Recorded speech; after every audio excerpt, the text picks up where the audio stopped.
Welcome back, Night Watchers, to Nakora Nights. Ontario looks peaceful on the map. Quiet highways, frozen lakes, tiny towns tucked between forests and farmland. But the truth is, the smaller the town, the deeper the secrets. Tonight, we're uncovering 10 true Ontario small-town horror stories. Encounters so unsettling, the locals still refuse to talk about them. Houses where windows fog from the inside even when no one lives there. Roads where cars stall at the exact same spot every winter. And neighbors who wave at you, even though they died years ago. These aren't myths. These are the stories people whispered to us. Stories they've carried like scars. Before we step into the cold, tell me, where are you watching from right now? And what time is it where you are? Because if it's late, you might feel the darkness closing in a little closer tonight. If you're brave enough to explore these frozen secrets, hit like, subscribe, and comment below. I'm not alone in the dark. Now, zip up your jacket, don't stare too long at the shadows in the snow, and whatever moves outside your window, ignore it. This is 10 Untold Most Disturbing True Ontario Small-Town Horror Stories. Let's begin.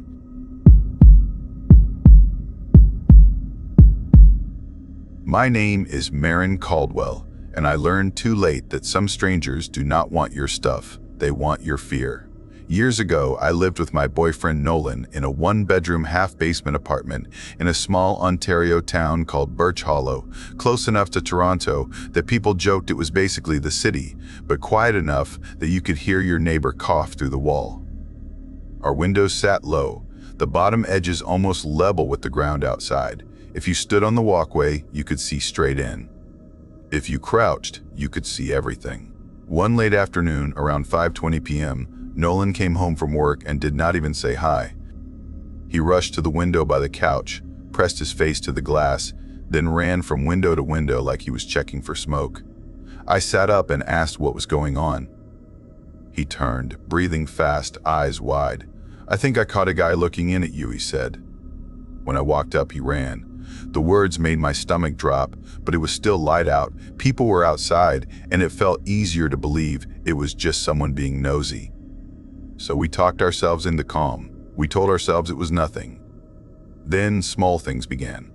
A knock at the door, and when I opened it, no one was there. Sometimes it happened twice in a day, like someone testing if I would come running. I started waiting before opening, listening for footsteps. Usually there were none. Odd items appeared in our apartment, things I did not recognize. A cheap lighter on the counter, a black hair tie on the sink, a single gray glove behind the couch, damp like it had been in snow. Then items disappeared. A shirt, a pair of socks, a small bottle of perfume. I blame myself. I blame stress. I blame the mess of a tiny place. Until the night that ended my pretending. It was late, around 1:30 a.m., and Nolan and I were arguing in the kitchen. He stood with his back to an open window, blinds half raised. I was facing the window, heated and tired, words coming out sharper than I meant.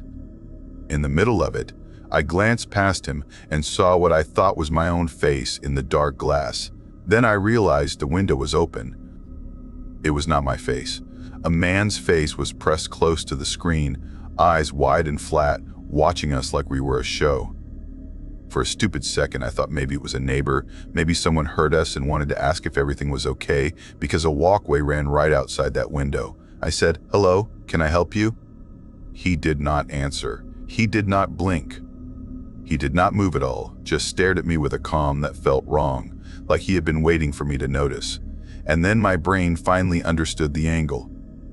Because the window was so low, the only way his face could be there was if he was lying on the ground outside or crouched and twisted just to watch. My heart sank. I stepped into Nolan's chest, buried my face against him, and squeezed my eyes shut. Nolan thought I was messing with him until he felt me shake. He asked, "Is there really someone there?" I whispered, "Yes." He turned fast. The man was gone. But the feeling stayed, thick and heavy in the room, like a stain. We filed a police report the next day. I described what I could, but fear makes details slippery. Average height, dark clothes, a face that never changed. The officer listened and told us to lock windows, call again if we saw him.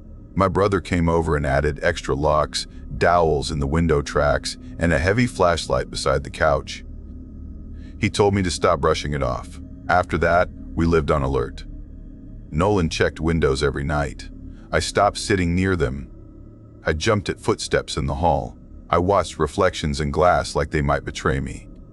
A couple times, my brother saw a sketchy guy hanging around the complex, just standing where he did not belong. Once, he saw someone crouched near our window and tried to approach quietly. The guy ran the moment my brother moved. Months passed like that, tense and exhausting. Then came the night I was alone. Nolan worked evenings at a restaurant 2 blocks away. One night, he got home with me around 6:10 p.m. We sat on the couch for a while, and for a moment I felt normal again. Around 7:45 p.m., he kissed my forehead and left for his shift, locking the door behind him. I stayed on the couch, scrolling on my phone. Both cats slept at the far end of the couch, curled tight and peaceful. About an hour later, around 8:50 p.m., I heard a door creak. Our apartment was small, so from the couch I could see the bedroom door, the bathroom door, and the narrow closet door that hid the water heater and some storage. The creak came again, slow, careful, like someone trying not to be heard.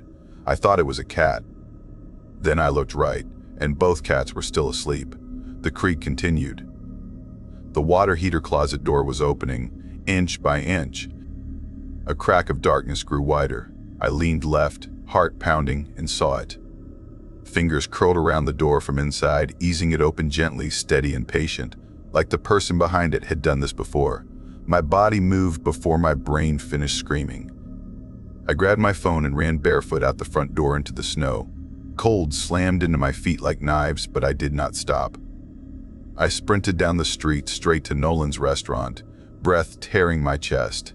He took one look at me and knew something was wrong. We called the police. Nolan and 2 co-workers came back with me and waited outside until the cruiser arrived. Officers searched the apartment, checked the closet, checked under the bed, checked windows. No one was there. But the closet door stood open. That night, we packed what we could and drove to my parents'. I did not sleep. I sat upright, staring at a wall, listening for a sound that might mean the man had followed us. Months later, we moved away from Birch Hollow, far enough to feel like a reset. I told myself there was no way he could find me again. Time passed. Nolan and I eventually broke up, not because of the man, but because fear gets between people like fog. I started a new life in a busier Ontario city. I dated someone new, Victor, steady and serious, the kind of person who listened without making you feel silly. For a while, nothing happened. Then last week, a knock came at my door. It was mid-afternoon, around 3:15 p.m. I was expecting a package, so I ignored it at first, planning to grab it after the delivery person left. Another knock came, then another. Slow and patient, not angry, not rushed, like someone testing how long it would take me to move. A bad feeling crawled up my spine. I waited 5 minutes before checking. The hallway was empty. No package. No package. No note. Nothing. I tried to shrug it off. 2 days later, I went out for groceries and came home around 6:30 p.m. My place had a patio with a sliding door, and I sometimes forgot to lock it during the day. I hated that habit, but I had gotten lazy about fear. When I returned, I tried my front door. It would not open. The deadbolt was locked. My deadbolt can only be locked from inside. No key, no outside access. Period. I stood there holding grocery bags, staring at the door like it had turned into a mouth. Someone had been inside. I called my sister. I called Victor. I waited outside until they arrived, watching every person who walked by, every shadow, every corner. We entered through the patio. Inside, everything looked normal. No mess, no stolen items. No drawers open, nothing was touched. That was the part that made my heart sink. Someone had entered just to be there. Just to prove they could. Victor took it seriously. We filed a police report. He checked the apartment for hidden cameras and recording devices. He put up security cameras facing the doors and living room. He replaced screws, added wedges, tightened everything until the place felt like a locked fist. And still, it kept happening, like the person wanted to show they were always one step ahead. One night, I took the subway home late, around 11:40 p.m. The car was half empty. Across from me, a man held his phone angled toward my face. At first, I told myself he was scrolling, but then I saw the tiny red dot on his screen. He was recording. I shifted so a pole blocked his view. He adjusted the phone. I got off at the next stop and switched lines, acting calm while my heart slammed. A minute later, he appeared on the new platform, same man, same phone, walking like he had been waiting for me. I switched again. He switched again. When I finally got off at my stop, he got off too, even though he had not belonged on that line, not unless he had followed me on purpose. I walked straight to a station employee and asked for help. The man stopped at the edge of the platform and stared at me for a long moment, then turned and left like it was his decision. When I got home, there was a small box outside the building entrance. Plain cardboard, no shipping label. On top, written in dark marker, was one line, 6:30 p.m. My usual time coming home. I barely touched it. Victor opened it outside in front of a camera, using gloves. Inside was a sheet of paper. I know when you breathe. My hands went numb. The next morning, around 2:17 a.m., one of our cameras sent an alert, motion detected in the hallway. Victor and I sat up together. He opened the live feed. The hallway looked empty, but the audio picked up a soft tap, like a finger touching the camera lens. The feed went black for a second, then came back. When Victor opened the door, there was no one there, but a note lay on the floor, folded neatly. Victor unfolded it and read, face tight, "I hear you walking at night." We lived on the 17th floor. 17th. That note should not have been possible. That evening, Victor suggested a test. We left our apartment quietly, walked down the hall, then hid near the stairwell around the corner. We waited in silence, barely breathing. After a few minutes, we heard it. A soft scrape at our door, metal on metal, careful and slow. Victor stepped out fast, flashlight up. The hallway was empty, but our door handle was moving just a little, like someone was testing it. Victor slammed his palm against the door and shouted. The handle stopped instantly. When we opened the door, no one was there, but a thin strip of plastic lay near the threshold, like a tool used to slip a latch. Fresh scratches shone on the metal. That night, the police came again. They took pictures and wrote notes and promised extra patrols. Their voices were calm, but I could see the same truth behind their eyes. They could not catch someone who moved like a shadow. Around 3:40 a.m., our patio camera sent another alert. Motion detected. Victor pulled up the live view. A man rose into frame from below the balcony line, slow and controlled, like he was lifting himself carefully. His eyes looked straight into the camera, as if he knew exactly where it was. Then he smiled, small and cold. Victor ran toward the patio door, but I grabbed him. We did not open it. We called the police immediately. By the time the sirens arrived, the balcony was empty. But on the patio floor near the glass, a wet handprint marked the surface, smeared like someone pressed and dragged their palm on purpose. The next day, we packed essentials and stayed somewhere else. We talked about moving again, changing routines, changing everything. We told fewer people where we were. We tried to cut every thread. For a couple weeks, it was quiet enough that my brain started to pretend again. Then a message request appeared on my phone from an unknown number. "You always look left first." I stared at the screen because it was true, and I had never said it out loud. That night, around 2:50 a.m., a new alert hit. Motion detected at our front door. The hallway camera showed a figure standing too close to our door, head tilted like they were listening. Then 3 gentle knocks, steady and calm. Victor spoke through the door, warning them police were coming, warning them they were being recorded. The figure did not move. The feed suddenly fuzzed, then cut out. When the police arrived, the hallway was empty, but something lay on our doormat. A single gray glove, damp, grimy, like it had been dragged through slush, the same kind of glove I had found years ago in Birch Hollow. I did not know how he found me again. I did not know how he got into locked spaces, how he reached high floors, how he moved without being caught. I only knew one thing, clear as ice. He was not trying to take my life in one moment. He was trying to live inside it, one quiet proof at a time.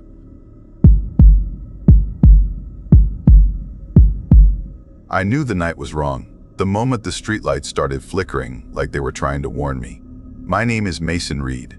I grew up in a small place outside Ottawa where everyone knows your family car and your usual routes. I tell stories now because some nights do not end.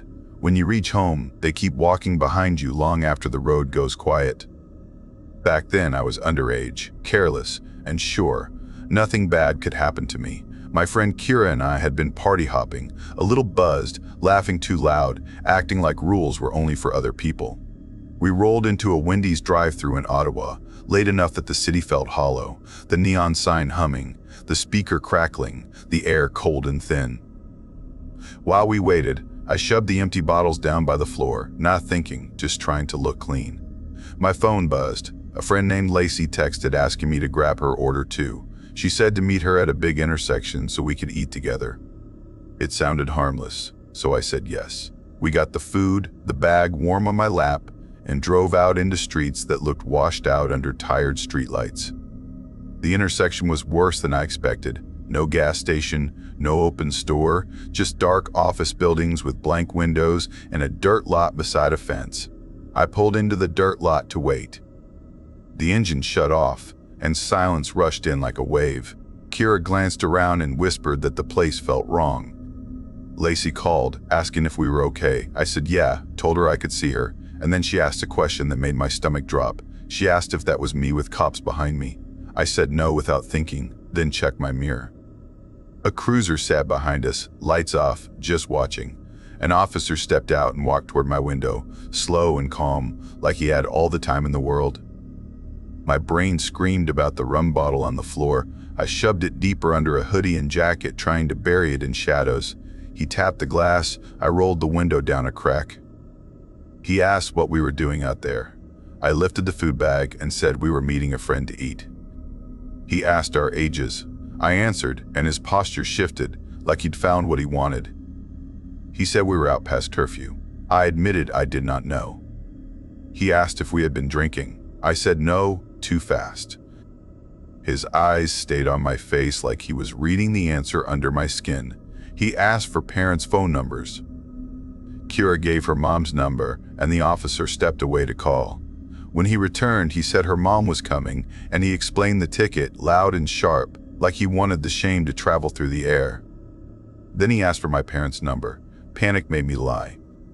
I said we did not have a house phone, only a cell number, and I gave him my dad's number while my own phone sat in my hand. I turned my phone silent because my voicemail was not set up, and I did not want him reaching them. He called once, twice, and my phone stayed quiet. He watched me for a long second, then nodded like he had made a decision.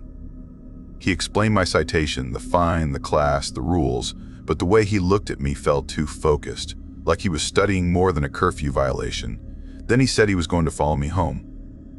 Kira's eyes went wide. I nodded like it was normal, like it was helpful, like it was safe.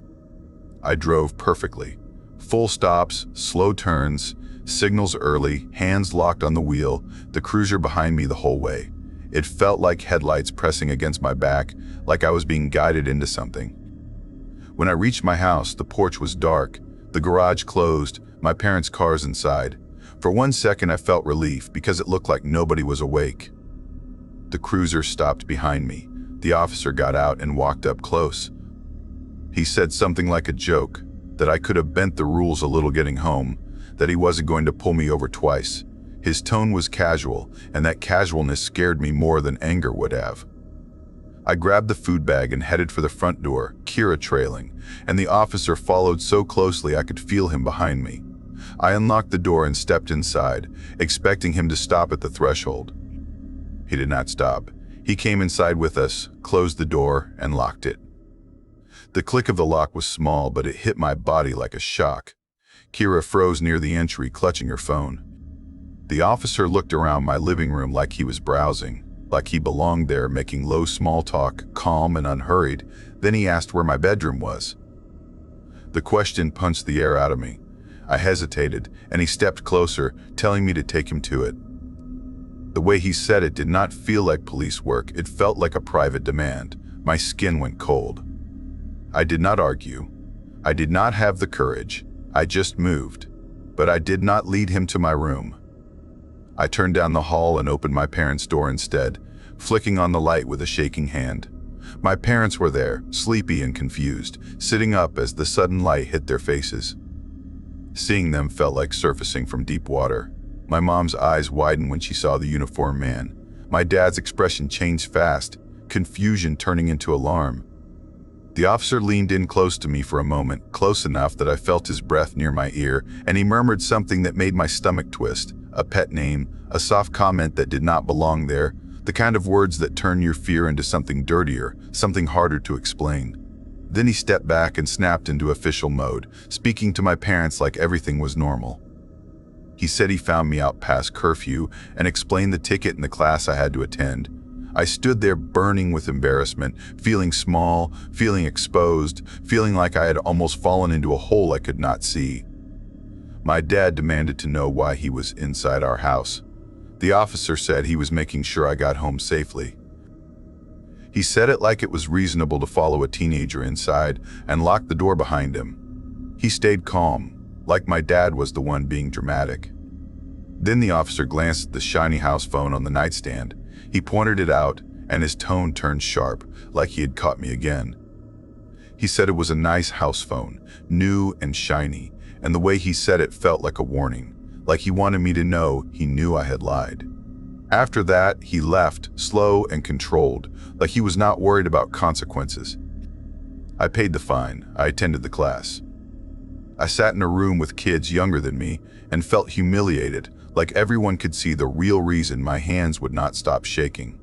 I told myself the officer was just being thorough, that my fear was exaggerating things. I tried to pack the memory away, but the city kept handing me echoes. One afternoon near Parliament Hill, I saw a young worker walking alone, shoulders hunched, like he was cold or tired. He kept glancing over his shoulder, then speeding up, then slowing again, reacting like he heard footsteps behind him.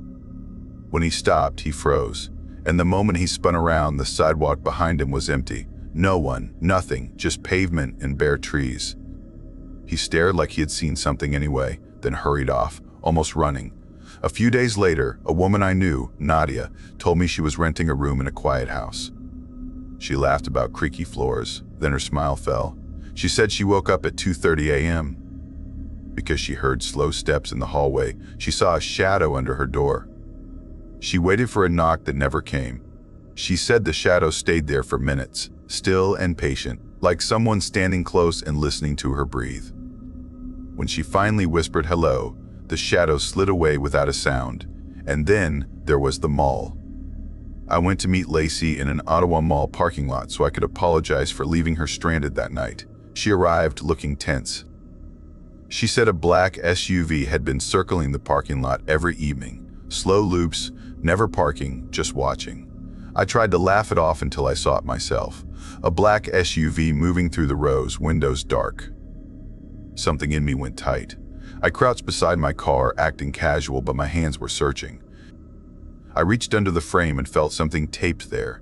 I pulled it down and saw a small black box, a blinking light, hidden where you would not look. A tracking device. My mouth went dry.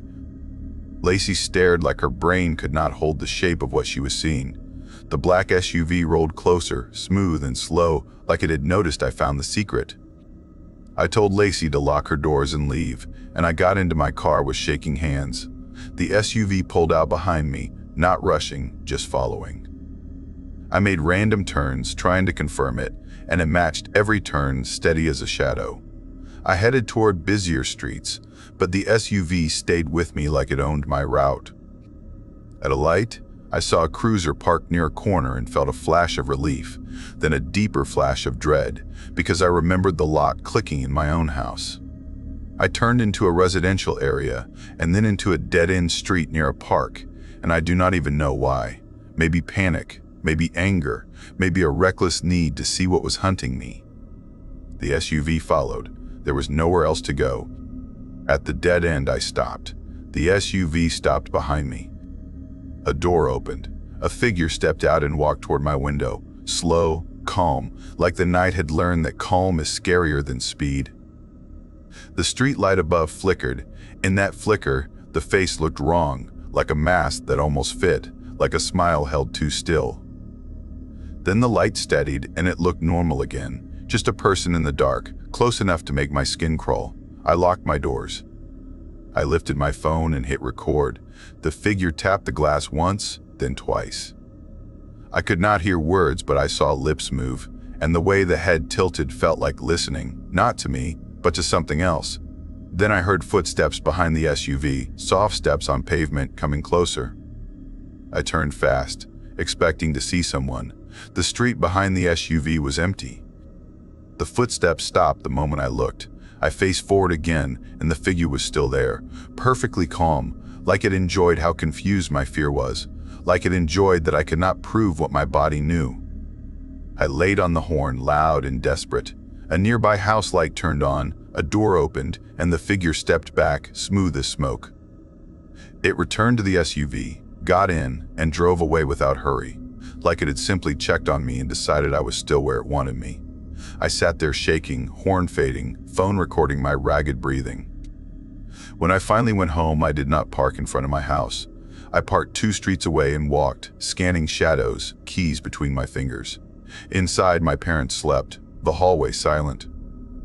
I stood in the dark and stared toward my bedroom, and my stomach turned as that question replayed in my head. Where is your bedroom? That was when I understood the worst part, that some predators do not need to break in. Sometimes they get invited by authority. Sometimes they wear uniforms. Sometimes they carry paperwork and calm voices. Sometimes they lock the door behind you and call it safety. Even now, when I am driving at night and a car stays behind me too long, I feel it again, that old cold panic. And I think of Ottawa streets that look empty but do not feel empty, and of footsteps that stop when you turn around. And I still wonder, if my parents had not been home that night, what would have happened in the dark at the end of my hallway?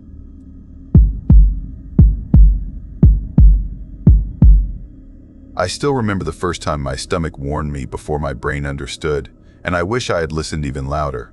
I was around 8 or 9, small enough that my feet barely touched the dining chair, and my world was mostly cartoons, homework, and the safe noise of my family moving around the house. We lived in Mississauga, Ontario, in a quiet neighborhood where the streetlights buzzed at night and the snowbanks turned gray by March. That evening felt normal at first, the kind of dinner night that starts with clinking plates and ends with someone laughing too loud. My older brother, Aaron, told us he was bringing a friend from school, and his friend's mom was coming too. My parents said yes because they always tried to be polite, the kind of people who believed good manners could protect you from anything. When the doorbell rang, I was the one closest, so I peeked through the side window by the door. Aaron's friend Dylan stood there with his mom, a woman named Marissa, and a man I did not know. Marissa looked tired, but she smiled anyway, the kind of smile people use when they are trying to keep the world calm. Dylan had that awkward middle school posture, shoulders up, eyes down, already wishing he was anywhere else. The man beside them was Marissa's boyfriend, and I will call him Grant, because even now I do not want to give him the real space of a real name in my mouth. Grant stepped inside like he owned the hallway. Not loudly, not rudely, just like the air moved around him first. He was not tall in a way that stood out, not built like a movie villain, nothing obvious, and that is what made it worse. His face was plain enough to disappear in a crowd, and his smile did not reach his eyes. I felt it right away, a quiet wrongness, like when you drink milk that is just starting to turn. You cannot see it, but your mouth knows. My mom offered coats on the rack. My dad did the polite handshake thing. Aaron and Dylan walked toward the living room, and I stayed near the stairs because something in me wanted distance. Grant glanced at me, and his eyes paused too long, like he was taking inventory. He said hi in a voice that tried to sound friendly, but it slid under my skin. Dinner smelled good, roasted chicken, warm bread, the kind of food that usually made me feel safe. The table filled up, plates passed around, and the adults made small talk about school and weather. I did not say much, just watched, chewing slowly, listening to the way Grant laughed at the wrong moments. Marissa kept smoothing her hair, twisting her fingers together, adjusting her napkin, little nervous movements that never stopped. She looked at Grant sometimes like she was checking if he was about to storm off. When he spoke, she nodded fast, like agreement was a shield. Halfway through dinner, Grant turned toward me, and I felt the whole room dim a little, even though the light stayed on. He asked if I wanted to play a game, Airplane. I knew what he meant. Most adults did it with toddlers, the kind of silly play where the grown-up lies on their back, lifts their legs, and the kid balances on their feet like they are flying. I had done it with my dad when I was younger, and I used to laugh so hard my cheeks hurt. But when Grant said it, my stomach tightened so sharply, it felt like I swallowed a stone. I shook my head, small and quick. Grant smiled wider and he said it would be fun, and he looked around the table like he wanted an audience. My brother's friend giggled, like it was all harmless. Aaron rolled his eyes in that older brother way, bored and dismissive. My mom looked at me and asked if I wanted to, in her gentle voice. I did not. Grant said it was fine, he would show me, and then he stood up like the decision was already made. He walked into the living room, pushed the coffee table aside, and lay down on the carpet. Right there, in front of everyone. He lifted his feet into the air and patted the soles like they were a stage, and he told me to come on, just for a second. I remember the room feeling too quiet, like the house held its breath, and I remember thinking, why is he insisting? Why is he trying so hard? Why does he want this? I looked at my parents, hoping they would say no for me, but my dad just watched carefully, and my mom's smile was tight, like she did not want to make a scene with guests in the house. That is how things slipped through, not through screaming, but through silence. Grant said I could do it with my shoes on, like that made it safe. I walked forward because I was a kid, and kids obey to survive. I climbed onto his feet, stiff as a board, and he lifted me up, and the world tipped. Everyone laughed a little, the kind of laugh people do when they are telling themselves it is normal. But it did not feel normal. His hands hovered too close to my legs, not grabbing, not touching in a way that could be pointed out, but close enough that my skin crawled. He rocked me gently, and he kept talking to me in this soft voice like he was trying to calm an animal, asking if I liked flying, asking if I trusted him, saying I was light as a feather. I did not answer. I stared at the ceiling fan and counted the blades, 3, and I told myself to stay still until it ended. In my head, I pictured my dad's face if he realized I was scared, but my dad's eyes were on Grant, not on me, like he was studying him, and that made the fear worse because it meant my dad sensed something too. After a minute, Grant lowered me and set me down. He sat up and smiled like he had just done something kind. Marissa laughed too loudly, and then she cleared her throat and asked if anyone wanted dessert. Her voice sounded like it was pulled too tight. I backed away to the hallway and pressed my shoulder into the wall, pretending I needed the bathroom. In the mirror above the sink, my cheeks were pale and my eyes looked too big. Later that night, after they left, I told my parents I did not like Grant. I said it fast, like I needed the words out of me before they got stuck. I said he made me feel weird, and I did not want him to come back. My mom's face changed, not shocked, not angry, more like she had been waiting for someone else to say it first. My dad nodded slowly. He did not ask for details. He did not argue. He just said okay. He just said okay. Aaron shrugged like none of it mattered, but he also did not defend Grant, and that told me something. Dylan, my brother's friend, did not come over much after that. Grant never came to our house again. Weeks passed. Maybe months. Childhood time is slippery, but I remember the season changing because the air got colder and the daylight disappeared earlier. I remember walking home from school and seeing my mom's expression when she looked at the news on the TV, her hand covering her mouth. Marissa was missing. At first, it was just a headline and a photo, her tired smile frozen on the screen. The story said she had not shown up to work. Her family had not heard from her. Dylan was staying with relatives. Police were asking for tips. I felt that old stone in my stomach again, heavier now, because part of me already knew where the story was going. Then they found her. Not alive. The words on the screen were careful, but the meaning was brutal. She was found outside the city. The investigation moved fast after that, and within days, the boyfriend was arrested. Grant. When they said his name, my skin went cold, and the living room carpet flashed in my mind. The way he lay there like a man pretending to be safe, the way he smiled with blank eyes, the way he insisted on that game like it mattered. My mom turned off the TV and sat down, and my dad stood by the window staring out at the street like he could see something he missed. Aaron stopped talking for a long time after that, like the thought of how close we had been to real danger was finally catching up to him. I could not stop thinking about it. I kept replaying that night, searching for the moment that would explain why my body knew before anyone else did. I wondered if my fear was just a kid being shy, or if something older and deeper had recognized the shape of a predator, even when he wore a normal face. Years went by, but the feeling stayed, like a stain you cannot scrub out. Even as an adult, living in Mississauga, I still flinched when a stranger's friendliness felt forced. I still noticed when someone's smile did not match their eyes. I still believe that the body has its own language, and when it speaks, you should listen. I tried to bury it as a creepy childhood memory, but the city kept giving me reminders, like Mississauga itself wanted to prove a point. One night, when I was older, I was at Square One Mall, walking alone with a shopping bag cutting into my fingers. It was 7:45 p.m., the lights inside the mall bright and clean, and the holiday music too cheerful. I remember thinking I would be home soon, just a short walk to the parking garage, nothing scary. That is when I noticed them. 3 men, spaced out behind me, not close enough to be obvious, but close enough that the hairs on my arms lifted. At first I told myself I was being dramatic. People walk, people browse, people exist. But then I stopped by a display, and they stopped too. I turned into a different hallway, and they followed. My throat went dry. My chest tightened. That old childhood warning returned, sharp and immediate, like my body was shouting at me, not whispering. I ducked into a store, a small one with bright shelves and a bored cashier. I pretended to look at something near the back, but my eyes stayed on the entrance. They did not come inside together. They split up.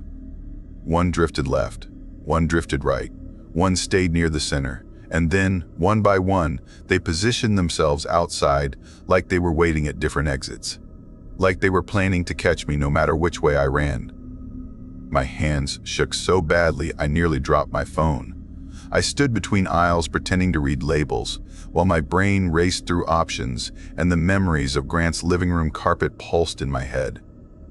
I went to the cashier and asked, in a low voice, if there was a back door. The cashier looked at me like I was annoying, then she saw my face and her eyes changed. She nodded slowly and told me to stay calm. She called mall security. While she spoke, I watched the shadows outside the storefront shift. One man leaned against a pillar, pretending to scroll his phone. Another stared straight ahead like a statue. The third kept pacing, like a dog waiting for a gate to open. When security arrived, the men melted away, slipping into the crowd as if they had never been there. That was the worst part. No confrontation, no clear ending, just the feeling that if I had taken one wrong step, I would have disappeared into the noise of the mall. I drove home with the doors locked and my heart hammering, and I realized something that made my blood run colder. This city is full of normal faces, and some of them hide the same emptiness I saw in Grant. Another time, much later, I was in a rideshare late at night, coming back from a friend's place. I remember the time because my phone lit up with a notification at 2:17 a.m. and my driver muttered something about wanting to finish his shift soon. He got a request right after, a pickup not far away, and he accepted it, probably because drivers do not like to waste rides. He pulled up to a quiet curb where the streetlights flickered like tired eyes. The neighborhood was still, the kind of stillness that makes car engines sound too loud. The pickup pin was wrong. Nobody stood at the exact spot. Then, from the dark, 5 figures stepped out almost at the same time. They wore masks, not medical masks, not winter scarves, but full face coverings that turned them into shapes instead of people.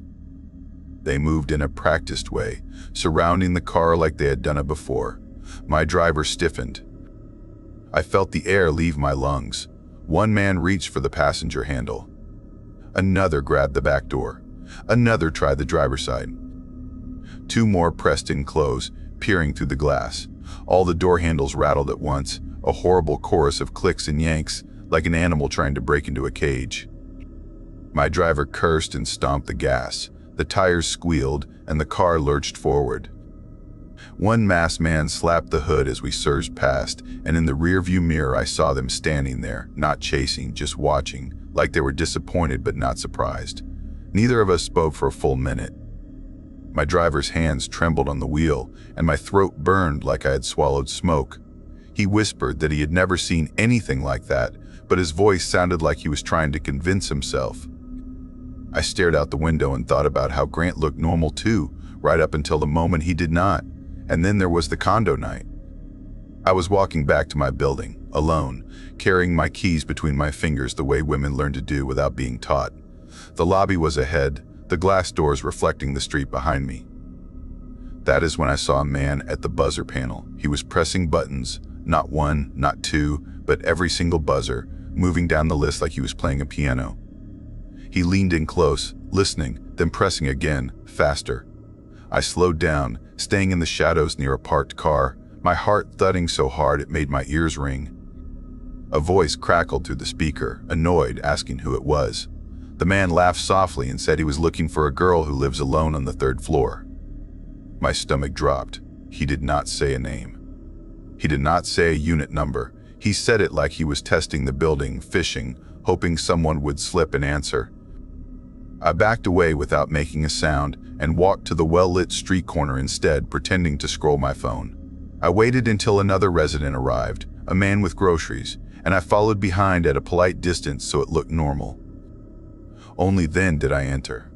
Inside the elevator, my reflection looked like that same kid from years ago, eyes wide, cheeks pale, fear sitting on my skin like cold rain. That night, I locked my door and stood in the dark hallway of my own condo, listening for sounds that did not belong. Every creak of the building felt like a footstep. Every distant slam felt like a warning. I thought about Marissa. I thought about how she smiled like she was trying to keep peace, how her hands never stopped moving, how her boyfriend's eyes stayed empty. I thought about Dylan, a kid who lost his mother, and how the world kept turning like it was normal. I wondered if Marissa ever felt that gut warning too, and if she ignored it because she did not want to be rude, because she did not want to be alone, because she wanted to believe a normal face meant a safe person. That is the part that haunts me the most. Not just that a killer once sat at my family's dinner table, not just that he smiled at me and asked me to play, but that he did it in front of everyone, in the open, like boldness itself was armor. Because some monsters do not hide in alleyways. Some of them ask for a seat at the table. And sometimes, the only alarm you get is a tightness in your chest, a sour taste in your mouth, a quiet voice inside you saying, "Something is wrong, something is wrong, something is wrong." Even now, when I walk through Mississauga at night, when I pass the bright mall doors, when I hear a car slow down behind me, when someone's footsteps match mine a little too perfectly, I remember that night on the living room carpet. I remember Grant's smile. I remember how my small body hated him before I had a reason. And I wonder, in the quiet moments, how many times I have been close to something worse and did not even know it. Sometimes I think the scariest part is not that evil exists. It is that it can wear a normal face, nod politely, and wait for you to invite it in.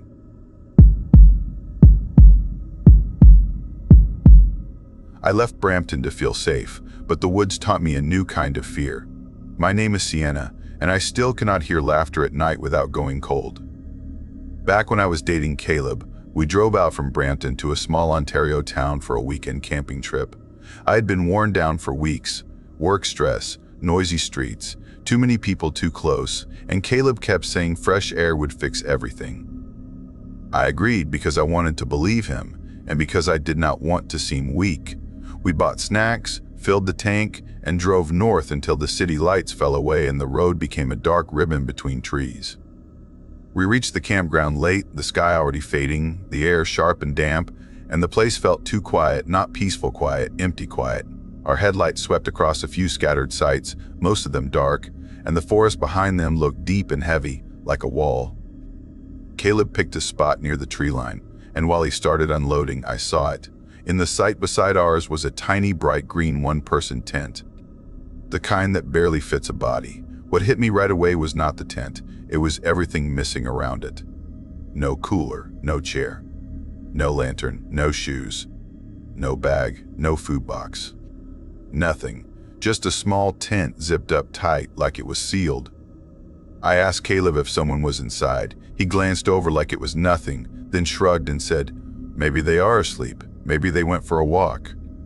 He spoke like this was normal camping stuff, but my instincts did not agree. Most campers leave signs of life, a bottle, a sweater, a light, some mess. This site looked erased on purpose, like someone wanted the tent to be the only thing you could notice. We set up our tent, ate quick food, and tried to settle in. I kept looking at that green tent. It never moved. No light from a phone, no zipper shifting, no cough, no footsteps, just stillness. When we finally crawled into our sleeping bags, Caleb fell asleep fast. I lay awake, listening to the woods. A branch popped somewhere far off. Leaves rustled, then silence again, thick and heavy, like the forest was holding its breath. Sometime after 11:40 p.m., it started. Laughter. It came from the direction of that tiny green tent, not from a group around a fire, not from drunk campers, not from an animal. I know what coyotes sound like, and I know what owls sound like. This was human laughter, clear and sharp, and it made my skin tighten. At first I told myself it had to be a phone, a Bluetooth speaker, a radio playing a clip. That made sense for 2 seconds, until I realized it was not changing at all. It was the same tone, the same rhythm, the same length, repeating like a machine, no pause, no breath, no break where a person would swallow, cough, or laugh harder. It was too steady to be real. I nudged Caleb and whispered, "Do you hear that?"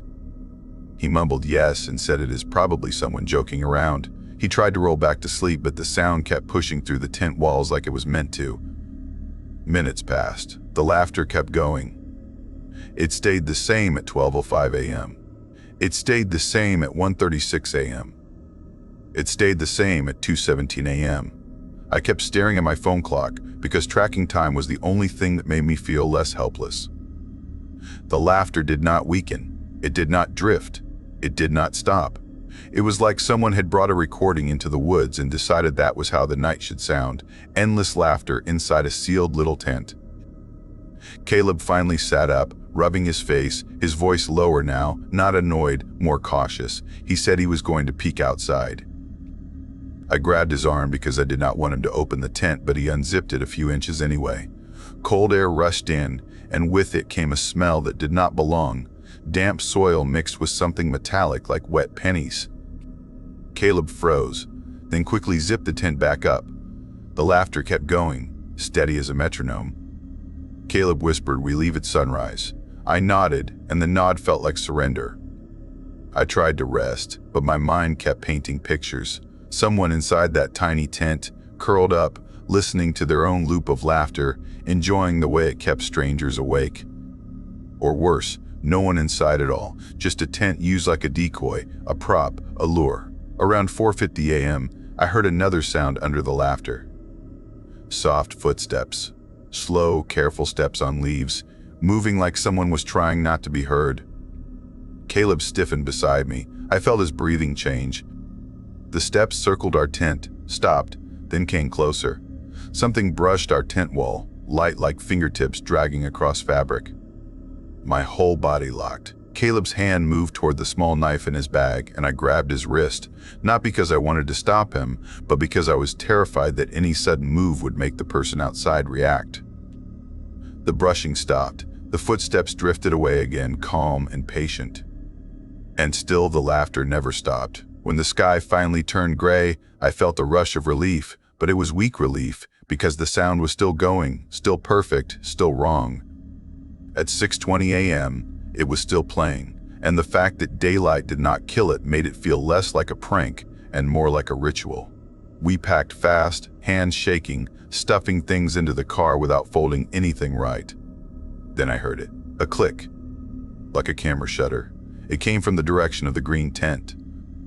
I stared toward the neighboring site, and in the pale morning light, I saw thin cords stretched low around that tent, almost invisible, like trip lines disappearing into brush. More than one. Not random, set on purpose. Caleb saw them too, and his face changed in a way I will never forget. He did not look scared like a child. He looked scared like an adult who finally understands a threat. We did not go closer. We did not call out. We left. As we drove out, the laughter faded behind us, and my body shook with relief, like I had been holding a scream in my throat all night. I told myself it was done. One bad camping story, something we would talk about later as a creepy memory. But fear does not always stay where you leave it. Back in Brampton, I tried to rebuild normal life, work, groceries, routine, but about 3 nights later, I noticed a car. A dark sedan parked across from my place. The first night, I assumed it belonged to a neighbor. The second night, it was still there. The third night, it was still there, and it was angled slightly toward my front door like it was watching. I told Caleb, and he said I was letting the camping thing mess with my head. I wanted to believe him. Then I started seeing the pattern. The sedan arrived after dark and stayed until morning. The windows were tinted. The body was clean, no stickers. Nothing memorable. On the third night, my skin burned with the need to know, so I grabbed my phone and walked outside. The air was cold, the street quiet, and every step felt louder than it should. As I got close, I realized someone was sitting in the driver's seat. Very still. I knocked on the window. No response. I knocked again. The person slowly turned their head toward me. The window lowered just a little, and a man's face appeared, pale and calm, with tired eyes that looked like they had stared at too many people for too long. He did not answer when I demanded who he was. Instead, he lifted a notebook and held it up, open to a page of neat handwriting. My name was at the top. Under it was my schedule. The time I left for work, the time I returned, the store I visited, the days I took the trash out. Small private details that were true, and it made my stomach drop like a stone. I whispered, "Why do you have that?" He smiled, small and tight, and he pointed at one line near the bottom. "Tonight, she comes close." My legs went weak, and I stumbled back. That is when I smelled it, damp earth and something metallic, the same smell from the campsite night when the cold air rushed in. I ran inside and locked everything. We called the police, but when they came, the sedan was gone. No plate, no clear face. Just my photo of the notebook page and my voice shaking as I explained. After that, we tried to protect ourselves the way people do when they feel hunted. We installed a door camera. We changed our routine. We kept lights on. Caleb stayed over more often. But the fear stayed, because fear is not only about what you see, it is about what you cannot see. A few days later, my cousin Paige, 16, bubbly and trusting, told me a man approached her near the mall. He offered high-paying modeling work, said she had the right look, said she could make money fast. He insisted she come alone for photos because it needed to be private and because people get jealous. Then he showed her pictures of other girls her age, taken in a room with low ceilings and bare walls. Paige thought it was proof. I saw it for what it was, bait. The room in the photos looked like a basement, harsh lighting, shadows in corners, no windows. I told Paige to block him, and I called her mother right away. Paige cried from embarrassment, and I held her and told her this was not her fault, that predators do not chase stupidity, they chase trust. Around that same time, I was doing delivery shifts for extra money, and one house on my route started bothering me. Every package I left there got taken instantly. Once, as I walked back to my van, I saw movement behind the front curtains. Then I heard a soft click, like a camera shutter. When I delivered again and watched from the sidewalk, a hand slid out through a barely open door and dragged the package inside. No face, no greeting, and then another click from behind the curtains. Someone was not just taking packages. Someone was collecting images. I quit delivery that week. Then, one night at 9:40 p.m., our door camera sent an alert. Caleb pulled up the clip, and the audio made my blood turn cold. Laughter. Faint, but steady. The same rhythm, the same loop. We looked outside, and across the street, the dark sedan was parked again. The driver door was open, but the seat looked empty from where we stood. The streetlight flickered once, and that open door felt like a mouth. Then the camera chimed again. Someone was at our front door. The man stood too close to the lens, his face warped by the angle, pale skin, tired eyes, a calm expression that did not belong on someone outside a stranger's home at night. In his hands, he held a folded, bright green one-person tent. He set it down on our doorstep. Then he taped a photo to it. Caleb zoomed in, and my knees softened. The photo was me on that delivery porch, looking down at a package, taken from behind curtains. The man pointed to his notebook tucked under his arm, then pointed to the tent, then pointed straight at the camera lens like he was explaining rules we never agreed to play by. And then, right there, he laughed, but his mouth barely moved. The sound was too smooth, too perfect. Like a recording. He turned and walked away, unhurried. We did not stay in that house that night. We drove straight to the police station and showed them everything. They took the tent, the photo, the footage, and they told us the truth. People like this can vanish if they want to, and they survive on patience. We moved a month later. We changed numbers. We changed routes. We changed routes. Caleb and I did not last. Fear wears down love. It makes you suspicious of silence, and it makes you tired of your own heartbeat. Years passed. I told myself it was over. Then last winter in Brampton, I walked past a parked dark sedan and saw a notebook open on the dashboard, a page facing outward. My name at the top. I did not stop to read the rest. Because behind me, soft and steady, laughter started again. The same loop, the same rhythm, like someone pressing play, not for fun, but to remind me that some people do not camp for peace, they camp for practice. I never believed darkness could whisper until that night in Hamilton. The city always felt quiet after midnight, the kind of quiet that hums just before something terrible happens. I'm Jamie Cole, 21, born and raised in Hamilton, Ontario, a steel town wrapped in fog and old secrets.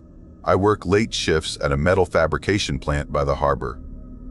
My life used to be predictable, a dull rhythm of clanging machines, cigarette breaks, and bus rides home. Then I met Noah. He joined the crew that fall, a pale guy with soft eyes and a strange calm about him. He wasn't from around here, said he came from somewhere up north, though he never named the town. We got close fast, maybe too fast. By October, we were hanging out after work, grabbing coffee near the old bridge, sometimes walking through the silent streets where streetlights flickered like dying candles. He had this way of staring at me, like he could read every thought I tried to bury. I thought it was affection. Later, I learned it was obsession. My mother was strict, deeply religious, and had no idea about Noah or me. She believed the world was falling apart because people forgot their faith. I didn't dare tell her the truth about who I was or who I cared about. I had been hiding things from her since high school, sneaking around with boys she'd never approve of. Noah was just supposed to be another secret. I didn't realize secrets rot if you keep them long enough. For the first few weeks, everything was perfect. He was sweet, quiet, and patient. We'd watch movies in his basement apartment and talk about leaving Hamilton for somewhere new. But one night after we hooked up, something changed. He got clingy, then demanding. Every time I said I was busy, his messages would flood in question after question, accusation after accusation. When I didn't reply, he'd show up at the plant, standing outside the gate in the dark, waiting. At first, I laughed it off. Then, I started feeling sick every time my phone buzzed. By winter, I couldn't handle it. I ended things with him through text while I was visiting my aunt in Ottawa. He didn't take it well. He called me 32 times that night. I turned off my phone, but when I turned it back on the next morning, there were more than 100 messages, some begging, some threatening. I ignored him. For a week, he kept at it. Then suddenly, silence. I thought it was over. When I got back to Hamilton, I realized it wasn't. He was everywhere. I'd see him standing across the street from my apartment under the same flickering lamp, not moving, just watching. Once, when I got home from work around 2 in the morning, I saw his shadow by the corner store.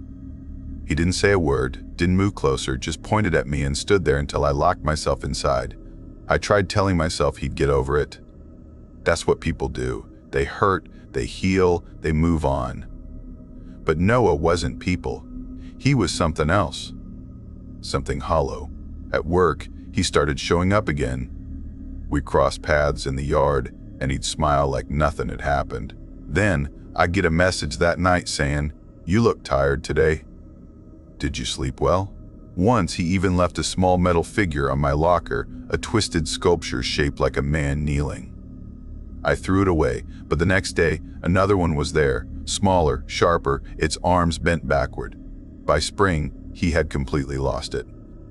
He sent me long paragraphs about how he couldn't breathe without me, how he saw my face in his dreams, how something was whispering to him at night, telling him I belonged to him. I blocked him on everything. It didn't stop him from finding ways around it. One night, around 2:17 a.m., my phone buzzed again. I opened it without thinking. The message said, "I know you're awake, Jamie. Look outside." I froze. My room was dark except for the soft orange light bleeding through the curtains. My heart started pounding. Slowly, I pulled him back. He was standing in the middle of the street under that same lamp, barefoot, shirtless, pointing straight at my window. I couldn't move. I wanted to scream, but my voice caught in my throat. He didn't blink, didn't shift, just stood there for what felt like hours. Finally, he turned and walked away. I didn't sleep that night, or the next. A few days later, my mom invited him over. I didn't even know she still talked to him. I came home from work to see her and Noah drinking tea on the porch, my baby brother asleep in her arms. She smiled and waved me over like it was nothing. My stomach dropped. He grinned at me, that same cold, empty grin. After he left, she told me he'd come by to apologize. She said he seemed lonely and sweet, that I shouldn't be so hard on him. I wanted to tell her everything, but I couldn't. The words wouldn't come out. So I nodded and went to my room shaking. That night, I shoved a chair under my doorknob before bed. The following week, strange things started happening. I'd come home to find my window slightly open even though I was sure I'd locked it. My mom swore she heard footsteps on the porch at night, but when she looked, no one was there. Once, my youngest brother said he saw someone standing in the backyard, just watching through the glass. I told myself it was raccoons, but I knew. One evening after work, I was walking home past the steel plant's outer lot. The fog was thick, curling around the yellow streetlights. That's when I saw him again. He was standing under one of the lamps, same clothes, same blank stare. My chest tightened. I kept walking, pretending not to see him. Then he raised his arm and pointed right at me again. Slowly, without breaking his stare, he mouthed something. I couldn't make it out. When I blinked, he was gone. The fear became part of me. I checked behind curtains, under the bed, every lock twice. But fear is like rust. It spreads quietly until everything feels corroded. I couldn't tell where he ended, and my paranoia began. A month later, I got home from a late shift, maybe around 1:30 a.m. The house was dark except for the porch light. I slipped off my boots and headed to my room. Something felt off, like the air was thicker than usual. Then I saw it, muddy footprints on the hallway floor, leading from the back door to my bedroom. My heart started hammering. I crept toward my door, every step slower than the last. The door was open. The window, too. The curtains swayed in the night breeze. I heard something faint, a soft metallic sound, like a blade scraping wood. I turned my head toward my mom's room and froze. The door was slightly open, light spilling through the crack. Then came a sound I'll never forget, a soft click, the sound of a gun being cocked. I ran. I burst through the door and saw her sitting up in bed, calm as stone, her glasses reflecting the light. In her hands was her pistol, aimed at the corner. My baby brother was asleep beside her. And there, crouched by the dresser, was Noah. His eyes were wide, tears streaking his face, a cleaver glinting in his trembling hand. My mom didn't flinch. She told him to put it down. He didn't. He whispered something about how I made him this way, how the whispers wouldn't stop, how he couldn't leave without me. She didn't respond. She just kept the gun steady, her voice low and firm. She told me to call the cops. I did, my hands shaking so badly I almost dropped the phone. When the sirens finally came, Noah started screaming, not words, just a deep, broken howl that echoed through the walls. He dropped the cleaver and collapsed, sobbing. The officers dragged him out, but he kept screaming my name over and over until the sound faded into the distance. He didn't go to prison. His family couldn't afford a case, and mine didn't want to press charges. The deal was simple. He'd leave Ontario, go live with his father in Alberta. He left a week later. For a while, things went back to normal. Or close enough. But some nights, when I'm walking home late from work, I swear I see someone standing under the old lamp by the corner barefoot, still pointing straight at me. They say trauma fades. That's a lie. It doesn't fade. It waits. Sometimes, I'll wake up in the middle of the night, sure that someone's standing just outside my window. And every time I check, the curtains move like someone just stepped away. 2 weeks ago, a nurse at St. Joseph's Hospital told me she'd seen a man sitting in a parked car outside her clinic 6 nights in a row, never turning the engine off. When she described him, my stomach dropped. Same pale face, same quiet stare, same Noah.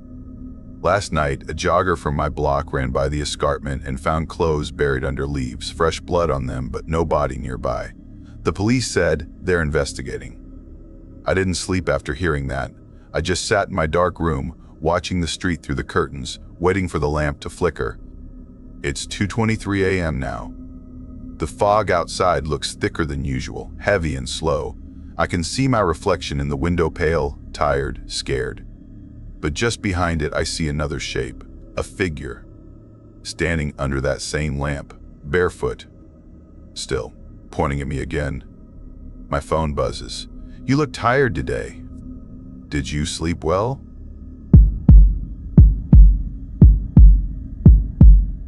I remember the first time I realized fear has a heartbeat. It beats louder when the world goes quiet, when every breath feels borrowed and the night feels like it's watching. My name is Claire. I grew up in London, Ontario, a small city with quiet streets, too many trees, and the kind of silence that carries whispers. Back then, I was a 19-year-old college student at Western University. My friends called me brave, maybe because I always wanted to see how far I could go without being caught. Sneaking out was my thrill, my tiny rebellion. I'd do it just to feel the cold air on my skin, to hear my footsteps echo down empty streets. That night was supposed to be no different. It was late, maybe around 2:40 a.m. when I decided to leave my dorm again. I told myself it would be my last time sneaking out. I just wanted to meet Ryan. We weren't officially together, but we liked each other, and at 19, that kind of affection feels like the whole world. He texted me saying he was near the old elementary school on the edge of town, the one behind the small row of houses near Rideout Street. I pulled on my hoodie, grabbed my phone, and left quietly through the side door. The wind was cold that night, biting against my skin as I walked through the sleeping streets. When I got there, the air smelled like wet grass and something metallic. The school looked abandoned from where we sat, though the side lights glowed faintly, illuminating the basketball court. The field stretched behind us, wide, empty, with trees curling at the far end like dark fingers. Ryan smiled when he saw me. We sat together near the edge of the field, talking about nothing that mattered, laughing softly so we wouldn't echo through the night. He rolled a joint, and I took a few hits even though I wasn't really used to it. The world started to blur. Our laughter felt louder than it should have, and everything else disappeared. Until we heard it. A soft crunch of gravel coming from the school. Ryan froze. I turned toward the sound. Someone was walking across the basketball court, pushing a bike alongside them. The man didn't look at us, just passed through the light, the glow washing over his pale face for a second before he faded into the dark again. We looked at each other and laughed nervously. Probably just someone heading home late, we thought. But when you're high, silence has a way of stretching. Every second feels too long. We tried to ignore it, went back to talking, but the night didn't feel safe anymore. It felt like it was listening. 5 minutes later, we heard the gravel again. Ryan's hand gripped my wrist. The same man with the bike was back, standing now at the edge of the field. He wasn't moving this time, just staring straight toward us. His face was shadowed, but I could see his outline still and strange. We didn't move for a few seconds. Then Ryan whispered that we should go. There were 2 ways out, across the open field toward the road, where the light would expose us, or through the narrow path leading into the townhouse complex. That path was darker, but safer. We chose the dark. The trees swallowed us as we walked, their branches hissing softly in the wind. The path was uneven, covered in gravel that crunched under our feet. I looked back every few seconds, my heart pounding harder each time. There was nothing, only blackness and the faint hum of distant streetlights. But then, somewhere behind us, I heard it again, the same slow crunch of gravel. Ryan turned around, holding my hand tighter. "Just keep walking," he muttered, his voice shaking. We didn't run. Not yet, but I couldn't shake the feeling that we were being followed. My chest felt heavy, my throat dry. The darkness seemed alive now, breathing with us, waiting. When we finally reached the townhouse complex, the relief hit hard. The light was bright enough to see the rows of doors, small windows, and fences lined with frozen hedges. We slowed down, laughing awkwardly at how paranoid we'd been. Maybe it was just someone walking their bike home. We cut through the middle of the complex, trying to find the main exit near the parking lot. I could see the glow of the streetlights just beyond the corner. But when we turned that corner, we froze. The same man was standing there right at the exit, holding his bike upright, his head tilted slightly to the side, as if he'd been waiting. For a moment, no one moved. Then he dropped the bike and ran straight toward us. I didn't even have time to scream. Ryan shouted something I couldn't hear, and we bolted down the narrow walkway between 2 houses. My lungs burned, my heartbeat drowning everything. I could hear footsteps pounding behind us. Fast, heavy, inhumanly fast. We turned left, then right, darting through small alleys and cutting between backyards. I didn't dare look back. Every corner we turned, I expected him to grab me. We didn't stop until we ducked behind a row of bushes near a fence. My chest was on fire, and I could barely breathe. Ryan crouched next to me, his face pale and slick with sweat. We listened. Nothing. The night had gone dead silent again.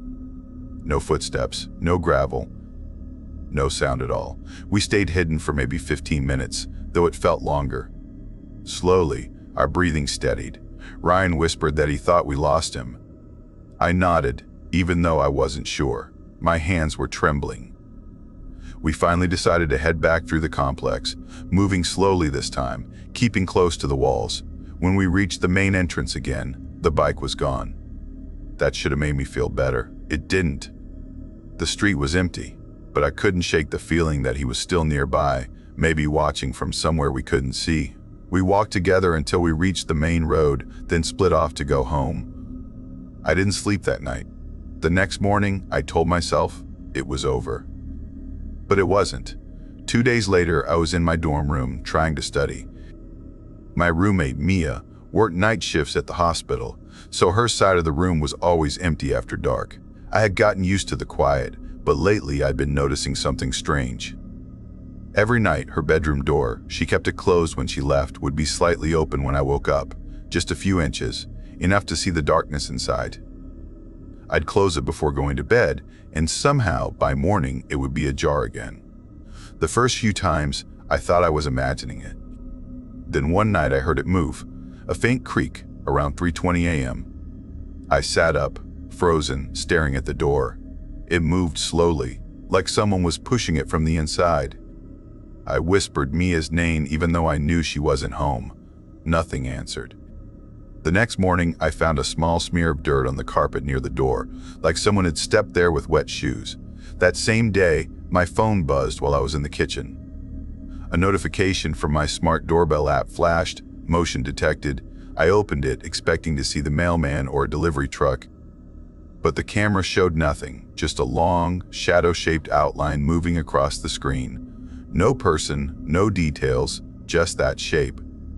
It happened again the next night, then again. Always between 2 and 3 a.m. Ryan came over one evening, and I told him everything. He tried to laugh it off, saying maybe someone walked by and the camera glitched. But when I showed him the replay, he stopped smiling. The shadow didn't move like a person. It glided like smoke. That night, I asked him to stay.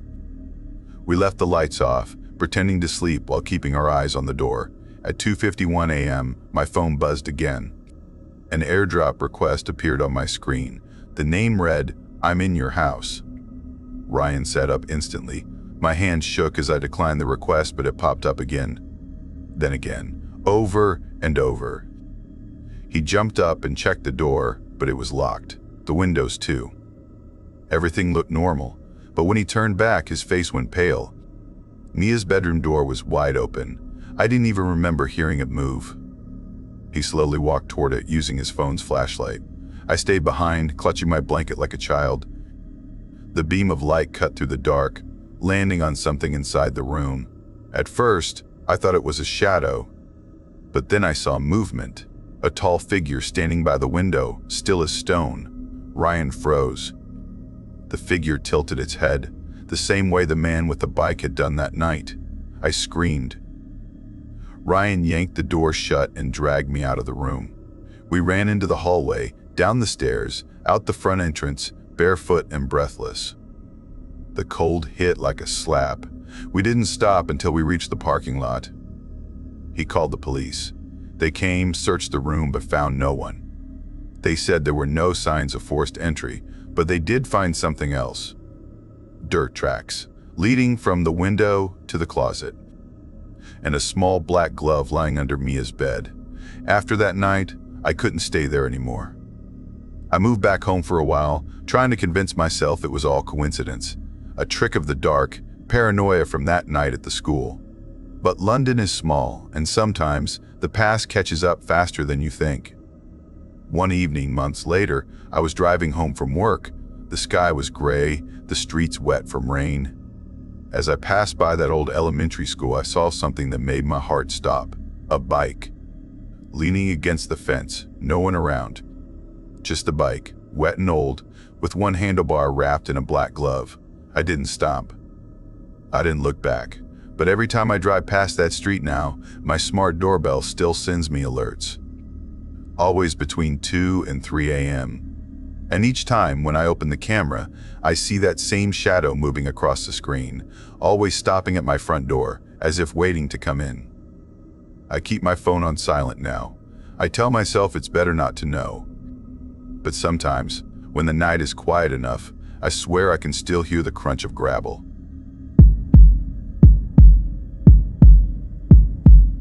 I never thought the quiet streets of Windsor could whisper like that, like something breathing between the walls.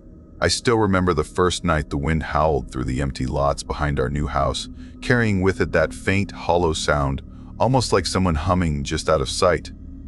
I didn't know then that the sound would follow me for months, that it belonged to someone who had already started watching us before we'd even moved in.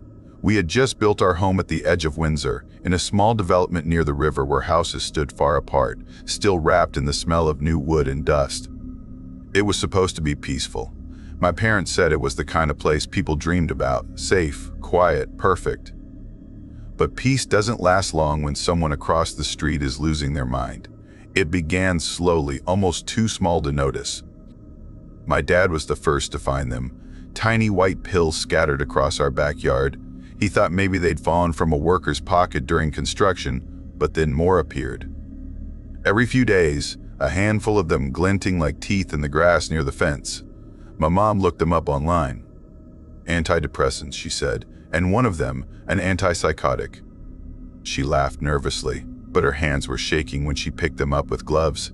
The next week, unopened water bottles began to appear near the fence. Some Gatorade, too, untouched, not trash placed. Like someone wanted us to notice. Our neighbor on the corner, A pale woman with tangled blonde hair always seemed to be outside when it happened. Her name was Karen, but everyone on the street called her Kay. I didn't know her yet, but I'd heard her voice. You couldn't miss it. At first, she shouted at construction workers building houses near ours. She'd walk out barefoot in her nightgown, even in the cold, screaming about the noise, the dust, the air being poisoned. Then, some days, she'd just stand in the empty lot and argue with no one. Her hands would slice through the air, her face twisting in anger at something invisible.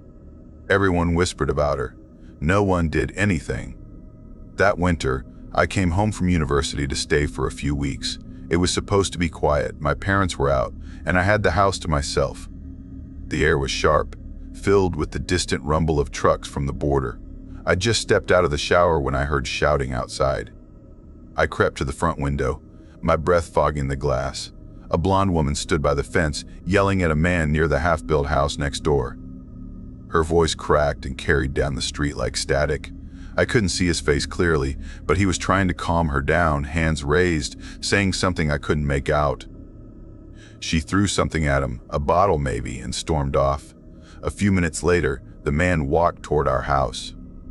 My heart started racing. He rang the bell twice, hard. I froze. I didn't answer. I just stood there, towel around my shoulders, watching from behind the curtain. He went back to his car, scribbled something on a notepad, and left a folded paper under the doormat. When my parents got home, I gave them the note. It said, "We stopped a woman trying to climb into your backyard. Be careful, she said her son was here." That night, my dad installed new locks on the side gates. For weeks, Kay kept showing up, throwing things, muttering, sometimes staring at the house for hours. Once, she tried to open the gate again, whispering to herself. Another time, she crouched near the flower beds, digging through the soil with her bare hands like she was looking for something buried. Our neighbor across the alley saw her one night around 2:17 a.m., standing by our back fence. Not moving, just standing, staring. When my mom told me that, my skin went cold. Kay's lights were always on, even at 3 in the morning. Sometimes, from my bedroom window, I could see her silhouette pacing back and forth. And once, just once, I saw her standing still, looking directly toward me. We told the police, but they said unless she trespassed again, they couldn't do much. That didn't help when, a few nights later, the motion light behind our garage flicked on. I looked outside, nothing. Then, just before it turned off, I saw movement at the fence, a pale hand sliding over the wood. I called for my dad, but by the time he came, she was gone. The next morning, I found another bottle in the grass. A Gatorade, unopened, cold to the touch like it had just been placed there. Then things started getting worse. Kay began screaming more often, wandering closer to the construction sites. She'd shout about someone keeping her son locked up, about people hiding him in their basements. Everyone started avoiding her, but avoidance doesn't stop madness, it only lets it grow.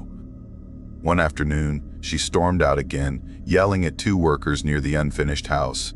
I could hear her from inside. My dad went outside, told them to call the police, and tried to calm her down. She turned toward him, eyes wild, and pulled something from her jacket. It looked like a gun. For a second, no one moved. Then someone shouted. Police sirens filled the street within minutes. They came fast, surrounding her, rifles raised, their boots pounding on the asphalt. I remember crouching behind the living room couch, watching their reflections in the window.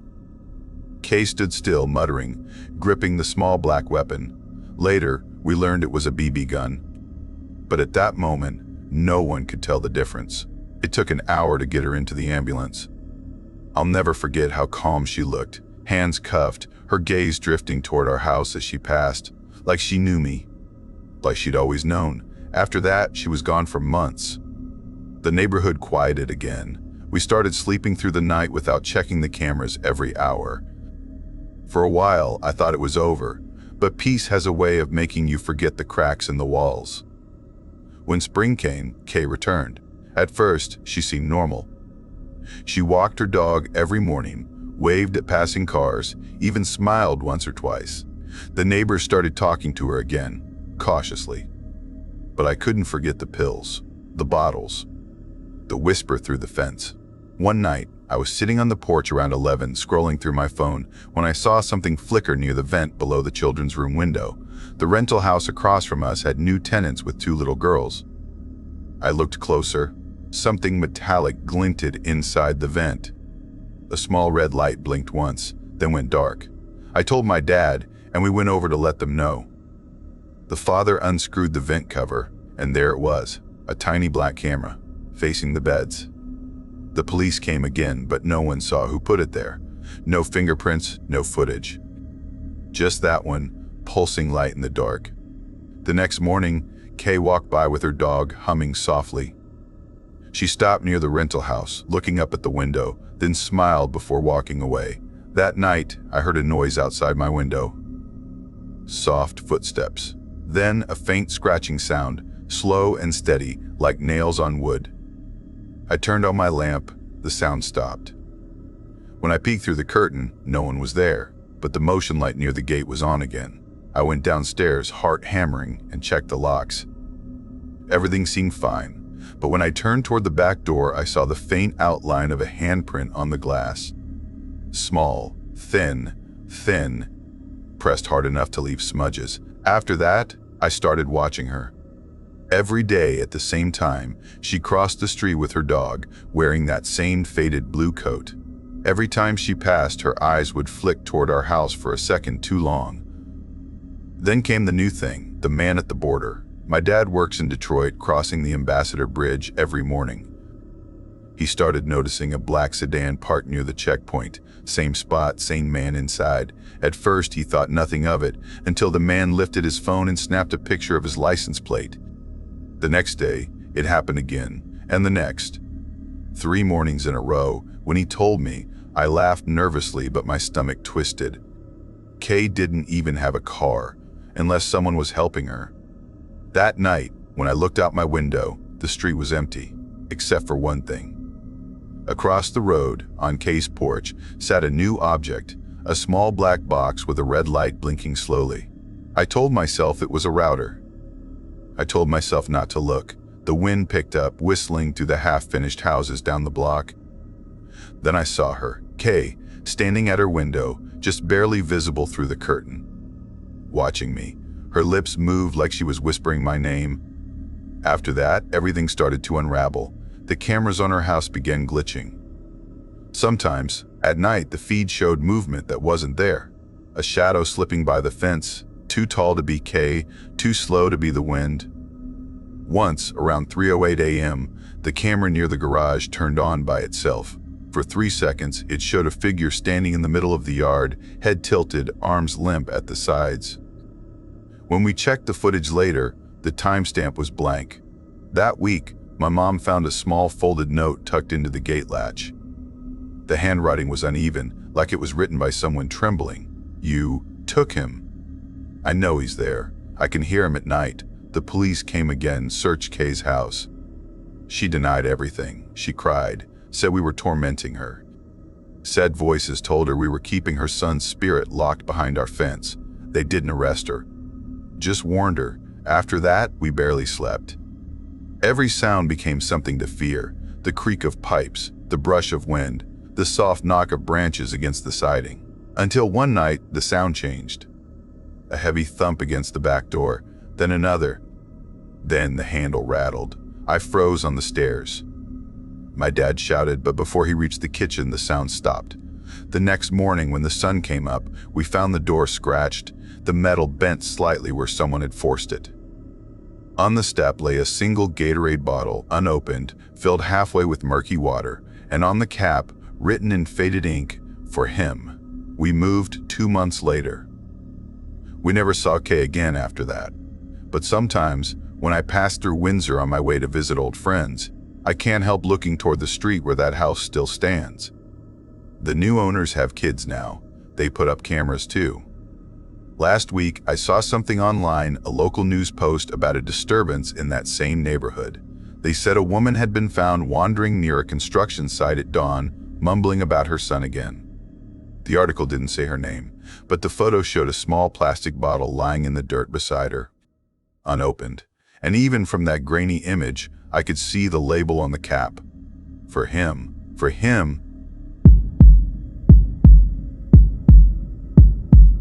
I never liked silence, but that night it felt like silence had teeth. My name is Daniel Cole, a 32-year-old freelance web designer who moved to Kitchener 2 years ago after my divorce. I rented a small, old house near the outskirts, surrounded by maples and fog that rolled down from the hills every evening. The neighborhood was peaceful, almost too peaceful. People waved but didn't talk much. I liked it that way, or thought I did. It was a late Tuesday night in October, the kind of night where the sky looked bruised, the streets empty, and the sound of your own breath felt too loud. I was sitting in the kitchen, finishing a half-warm bowl of noodles and scrolling through emails on my laptop, work calls, client follow-ups, invoices, my life on repeat. The old clock above the counter showed it was 10:23 p.m. I remember because I sighed at how late it was getting. Then came a knock. At first, I thought it was the wind. My front porch light had burned out a week ago, and I kept forgetting to replace it. But then came another knock, harder this time. Something about it made my stomach tighten. Nobody ever came by this late. I walked to the door, peering through the glass panel. 3 figures stood outside. They wore dirty yellow hazmat-style suits, the kind you'd see in old outbreak movies. Their face shields gleamed faintly under the dim porch light from my neighbor's house. One of them held a clipboard. The other 2 stood a step behind, motionless. I opened the door halfway. "Can I help you?" The one with the clipboard spoke in a muffled voice, calm but wrong somehow. "Good evening, sir. We're a county disinfection team doing late-night inspections in Kitchener. We've been assigned to check sanitation conditions in this area. Nothing to worry about, just a routine inspection." My skin prickled. "Routine? At this hour?" He nodded, papers rustling. "We've got a backlog, sir. Need to move fast before the next area. It'll only take a few minutes." Something about his tone, it was too mechanical, too rehearsed. I couldn't even see their eyes through the face shields. "I'll need to see some ID," I said. He hesitated just long enough for my pulse to climb. "Of course," he said. "Just a moment." He reached into his pocket, but instead of pulling anything out, he looked sideways at the others. That's when I felt it. The air between us wasn't normal. It was tight, like something invisible was waiting. "I'll be right back," I said quickly and shut the door, locking it. I grabbed my phone and called my neighbor, Tom, who lived down the hill. "Hey Tom, you heard anything about a disinfection team going door to door?" He laughed softly. "At this time of night? Hell no. Sounds like a scam, man. Don't let them in. Call the cops if they don't leave." When I went back to the door, the porch was empty. Just the rustle of wind through the trees. No car. No footsteps. No sound. I stepped outside a few feet, heart hammering. The gravel on my driveway was undisturbed. Down the long street, every house was dark. They were just gone. I locked the door again, checked every window, and went upstairs. Tried to convince myself it was nothing. Maybe pranksters, maybe some creepy social experiment. An hour passed. The TV in my bedroom murmured softly, old reruns to fill the silence. My eyelids started to droop. Then something crashed outside. It was sharp, metallic, like someone knocking over a table or dropping a toolbox. I froze. The sound came again, directly below my window. My window was open because I liked the night air, but now every inch of that darkness felt alive. I leaned forward carefully, heart pounding so hard I could taste blood, and there he was. One of the hazmat men, standing on my patio, hands gripping the handle of my back door, trying to twist it open. His face shield caught the moonlight for a second, revealing the faint reflection of his own face, a pale blur. I shouted without thinking, my voice cracking, "Hey! The cops are on their way." He jerked back like a startled animal, looked up straight at me, then bolted for the fence. 2 more figures appeared from the side of my house. All 3 ran, crashing through the brush beyond my backyard, disappearing into the dark. I didn't even breathe for a second. Then I grabbed my phone and called 911. The dispatcher asked for my address. My voice shook as I told her everything. What they wore, what they said, how they tried to break in. "Officers are on their way," she said calmly. I watched from the upstairs window until the red and blue lights flickered down the street. 15 minutes later, 2 local cops stepped out, one holding a flashlight, the other scribbling in a notepad. They checked the yard. One of them found marks on the window frame, scratches, like someone had tried to pry it open. "Could be gloves," the officer muttered when I mentioned fingerprints. "Not much we can do unless they come back." That's what he said. Unless they come back. I barely slept that night. Every sound in the house, every creak, every groan felt amplified, but that wasn't the end. 2 nights later, I was driving home from the grocery store around 11:15 p.m. The road was empty, fog rolling low across the asphalt. As I passed the old bus stop near the abandoned factory, I saw a girl standing there, maybe 16 or 17. She wore a red jacket, her hands stuffed in her pockets. As I slowed the car, I realized something. There were no buses that late, not on that route. She looked up directly at me, lips moving like she was whispering something. I lowered my window just a little, and my stomach twisted. She was saying my name, Daniel. My name. I hit the gas, speeding away so fast the tires squealed. When I glanced in the rearview mirror, she was gone, not walking, not standing, just gone. The next day, I tried to shake it off, told myself I was tired, paranoid. The police had filed a report, the case probably forgotten. Still, I couldn't shake the feeling of being watched. Every time I stepped outside, the woods behind my house seemed to breathe. Later that evening, I ordered food from a local delivery app.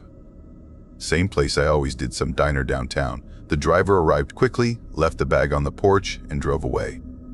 But the next night, I got another notification. "Your order is arriving soon." I hadn't ordered anything. The same driver pulled up, confused when I came to the door. Order for Daniel?" "I didn't order," I said. He checked his phone. "It came through under your name. Same address. Paid already." I looked past him at the road. The same van was parked across the street, its headlights off. And someone was watching from inside. I caught a glimpse of yellow through the windshield. I shut the door, locked it, and turned every light off in the house. My chest felt tight. An hour later, curiosity got the better of me. I peeked out the window. The van was gone. The next morning, I couldn't take it anymore. I went to the local station, demanded they check the reports, told them someone was stalking me.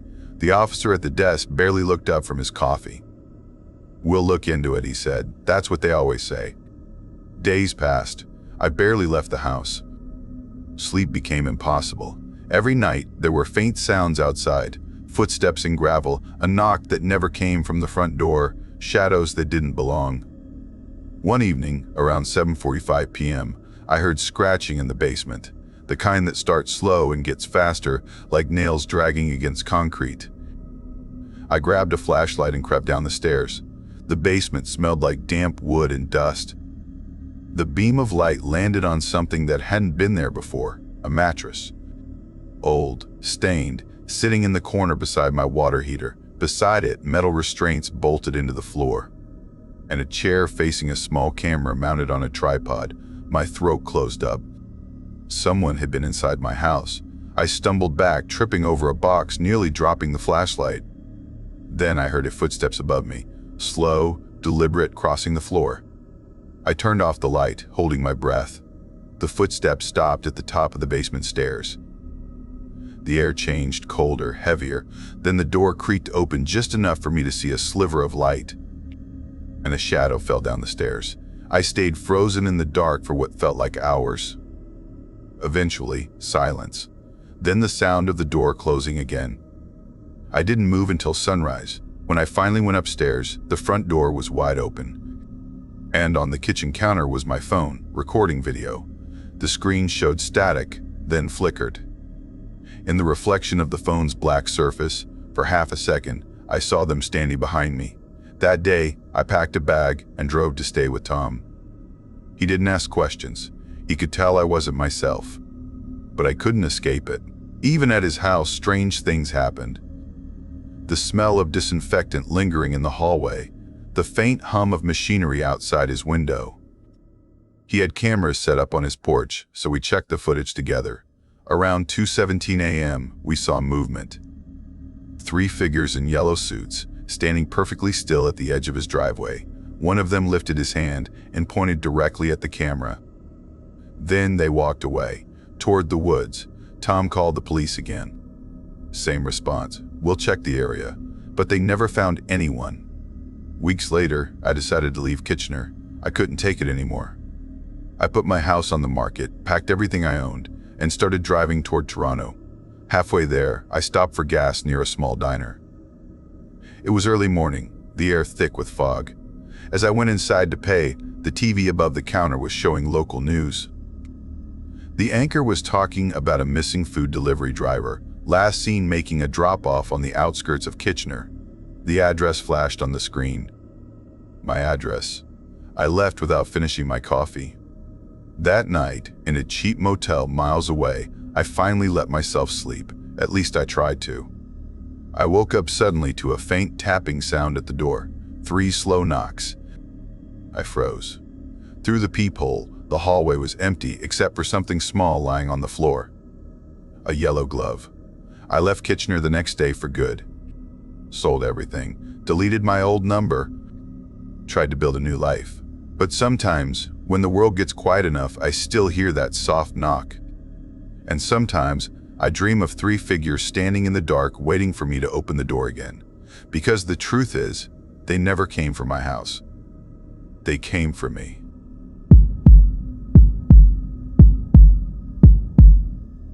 I remember the night the silence in Oshawa started to breathe. It was a kind of stillness that made the air heavy, like the world had stopped just long enough for something unseen to open its eyes. Back then, I had just turned 19, fresh out of high school, and living with 5 of my closest friends' girls who had become my chosen family.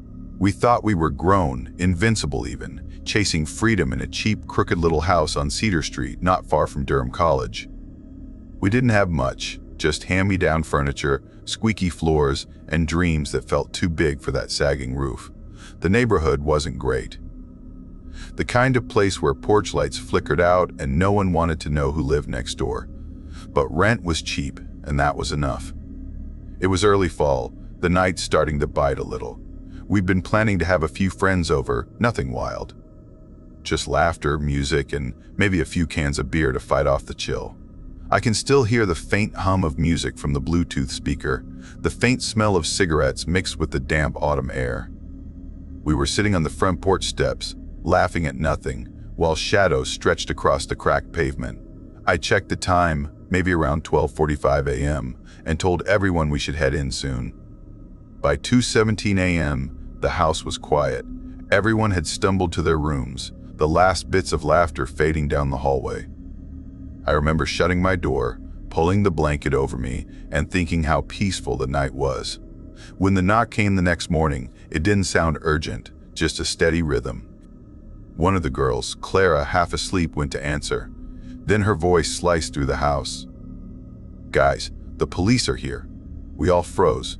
My first thought was that maybe someone had complained about noise, or we'd left trash outside. We crowded on the stairs as 2 officers stood in the doorway. One of them, older with a tired face, looked like he'd been up all night. He asked, "Were any of you aware of someone hanging around your porch last night?" The words didn't make sense at first. We all shook our heads. The officer sighed, glanced back at his notepad, and said, "I was driving by around 2:30 when I saw a man outside your house. He was standing near your windows looking in. I remember the air leaving my lungs." "Looking in?" Clara asked, her voice breaking. "Yeah," the officer said. "When I stopped the cruiser, he grabbed a beer can from your porch and sat down like he belonged here. Said he was just finishing a drink after you all went to bed."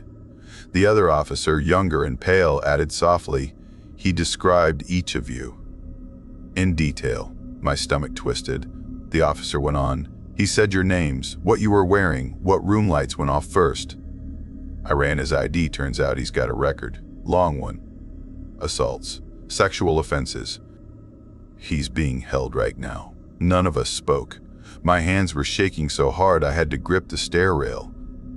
After the officers left, we locked every door and window, but curiosity got the better of us. We looked up his name online like fools searching for a nightmare. His mugshot stared back, a face carved by time and something darker, eyes that looked both empty and full of something sick. That night, I couldn't sleep. Every sound made me flinch. I got up to check the windows and realized how easily he could have come inside. The old locks were barely holding, and some windows didn't latch right at all.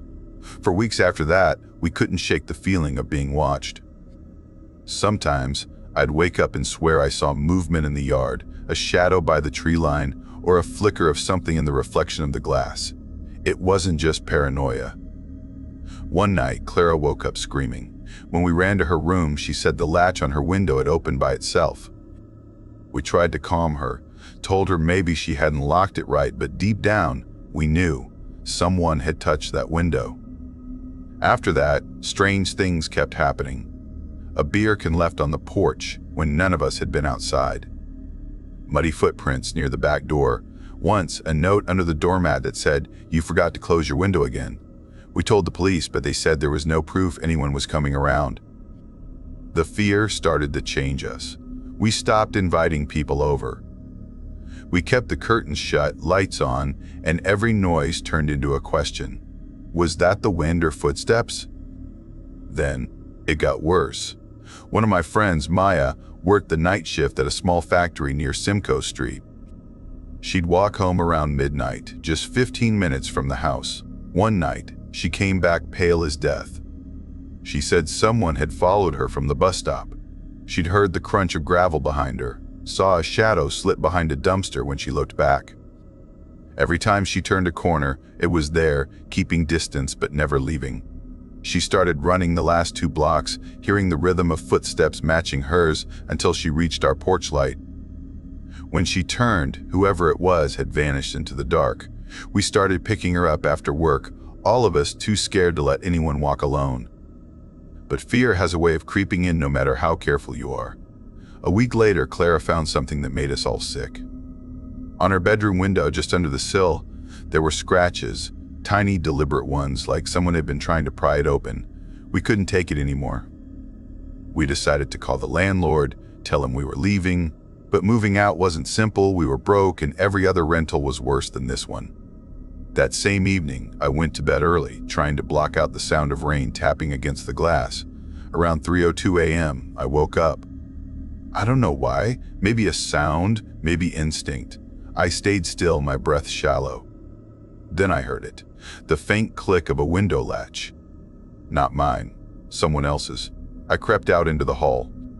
The air was freezing, and everything was too quiet.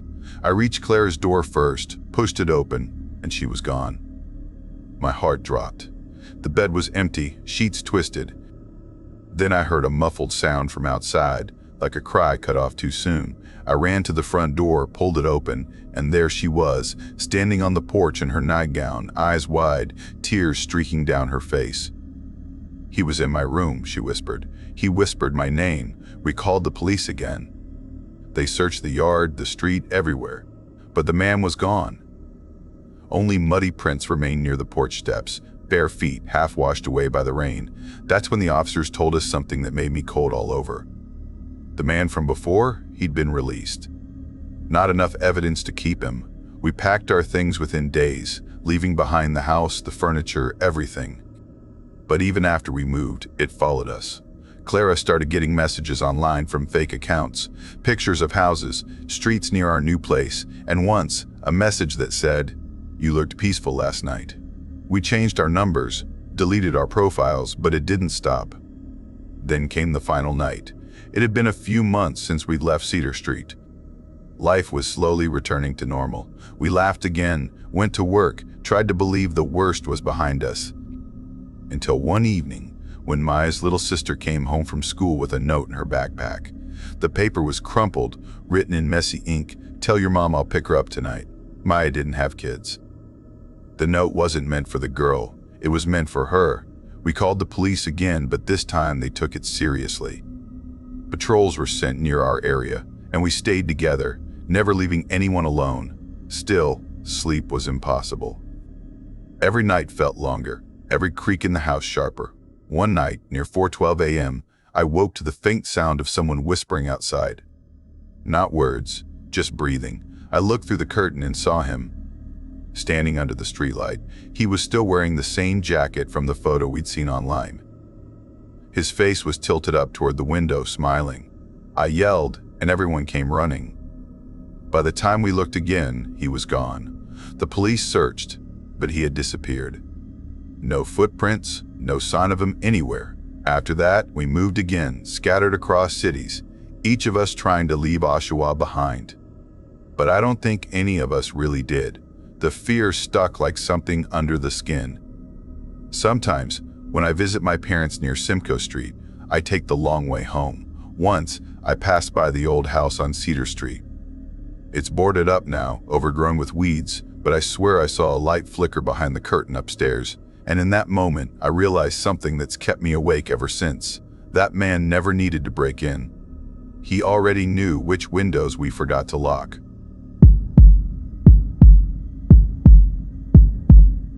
I remember the smell before anything else. The way the air inside that old Oakville cafe carried a faint sweetness, like burnt sugar and damp wood. It was late, too late for anyone normal to still be inside, and yet I was there, wiping down the counter for the third time that night. Outside, snow whispered against the windows. Inside, the clock above the register ticked toward 11:42 p.m. My name is Alexa, and I never believed in ghosts. Not really. I was 21 that winter, trying to pay for school by working night shifts at a cafe tucked between a flower shop and a forgotten antique store. It was the kind of place that looked safe from the street, glowing soft yellow under the streetlights. The kind of place where you'd stop for cocoa and think nothing bad could ever happen there. But Oakville, Ontario has its quiet corners, and some of them hide things no one talks about. That night, it was just me, the hum of the espresso machine, and the slow buzz of a flickering light above table 7. I was waiting for the last customer to leave, but he didn't. He had come in around 10, ordered nothing, and sat at the same table every hour since, watching me. I pretended not to notice at first, the way people do when they're hoping something strange will just fade away. But every time I looked up, his eyes were on my name tag, like he was reading it over and over. When the clock hit 11:45 p.m., I told him gently, "We're closing soon." He didn't answer. He just smiled, a slow, thin curve of lips that didn't reach his eyes. Then he stood up, walked out the door, and disappeared into the snow. I exhaled, turned off the lights, and locked up. But at 12:43 a.m., he came back. The bell over the door jingled, and there he was again, brushing snow from his shoulders. No order, no words. Just the same stare, the same quiet breathing that somehow filled every corner of the cafe. I tried to laugh it off, asking if he'd lost something. Still nothing. He just looked down at my chest, right where my name tag was, as if memorizing every letter. When he finally left again, I watched him from the window. He didn't walk away. He stood across the street motionless, like a dark cutout against the white snow, until his shape faded into the fog. I told myself he was harmless, maybe lonely, but deep inside something cold uncoiled in my stomach. By 1:25 a.m., I was mopping the floor trying to shake it off when I heard tapping. 3 soft knocks from the back door, the one that led into the narrow alley behind the cafe. I froze. The knocks came again, then stopped. I forced myself to look through the window in the door, but there was nothing, only the alley and the faint shimmer of snowflakes falling under a weak streetlight. The next day, I told my boss. He laughed, said Oakville was full of harmless drifters and weirdos, and maybe I was overworked. But that night, when I came back for another shift, I found something on the counter. My name tag bent, scratched and sticky with something that looked like dried coffee or blood. No one admitted to leaving it there. I started locking the doors early, keeping the lights low, hoping maybe he'd think the cafe was closed. But around 9:30 that night, I saw him again. Outside, pressed against the glass, fogging up the window with his breath, eyes fixed right on me. I ran to the back, called the police, but by the time they arrived, he was gone. They said there were no footprints in the snow outside. My mother used to tell me Oakville was a safe place, a quiet town where nothing truly bad ever happened. She didn't know the truth. She didn't know about the man who haunted the alleyways near Lakeshore, The one the old-timers whispered about, the one they called the hollow guest. He was said to appear to people working late, people alone, always staring, always silent. It sounded like folklore, until it wasn't. A week after my encounter, I was walking home after closing. It was 2:17 a.m. The streets were empty, the only sound the scrape of my boots through the slush. I turned onto a side street toward my apartment when I saw the same car pass me twice, a dark sedan, lights off, engine whispering. It slowed when it reached me, then sped away, only to appear again at the next intersection. I gripped my phone, called a friend, pretending to talk, hoping whoever was inside would lose interest. But when I looked again, the car was idling by the curb. Someone was inside, watching me. I ran. The sound of tires crunching behind me followed until I reached my building. I slammed the door, raced upstairs, locked every bolt, and stayed up till dawn. When I woke later that morning, I thought maybe I'd imagined it all, until I looked at my window. Fingerprints, 5 of them, smudged across the glass, as if someone had pressed their hand there while watching me sleep. For days I tried to ignore it, convincing myself the fear was in my head. I kept working, serving coffee, smiling at customers. Life almost felt normal again. Then, one snowy afternoon, a woman came in with a child, sat at the same table as him, the table by the window. The little girl pointed to the empty seat across from her and whispered something that made her mother laugh nervously. When they left, I asked what she'd said. The woman smiled. She said the quiet man wanted more sugar. I didn't answer. I just wiped the table slowly, hands shaking. There was no sugar packet on that side. That night, I stayed late again. My manager had asked me to close up alone since the other barista called out sick. The cafe was silent, the wind pressing against the windows. I was counting tips when the bell above the door rang softly. No one was there. I walked toward the entrance, every nerve burning. The door was locked. Outside, snow covered the ground smooth, undisturbed. No footprints. Then the power went out. The hum of the fridge died. The lights blinked into darkness. I stood in the center of the cafe, surrounded by my reflection in the windows, when I heard it, a scraping sound coming from the storage room behind me. Metal against concrete, slow and steady. I tried to call out, but my voice cracked. The sound grew louder, closer, until it stopped right behind the door. I stepped forward and pushed it open. Nothing. Just the smell of old coffee grounds and cleaning supplies. Then I saw it, my name tag, the one I'd thrown away days ago, nailed to the wall with a rusted fork. Beneath it, scratched into the plaster, were the words, "Still watching, Alexa." I ran. I didn't care about my coat or bag, just bolted into the snow. The streets were empty except for a single figure standing beneath the street lamp at the corner. The same shape, the same heavy coat. I could see the glint of metal in his hand. I turned and sprinted toward the main road, my breath ragged in the cold. I could hear his footsteps behind me, slow, deliberate, like he knew I couldn't escape. I reached an intersection just as headlights appeared. A police car. I waved frantically, screaming. The officer jumped out, asking what happened. I pointed behind me, but there was no one there. After that night, I quit the cafe. I tried to move on, but the nightmares didn't stop. I'd wake up sweating, hearing the bell over the cafe door, the scrape of a chair, the whisper of my name. Sometimes, I'd dream of snow falling over Oakville, covering the town like a sheet, and underneath it, something waiting. It's been years now. I live in a small apartment near Kerr Street, close to the lake. I avoid alleys, avoid working nights.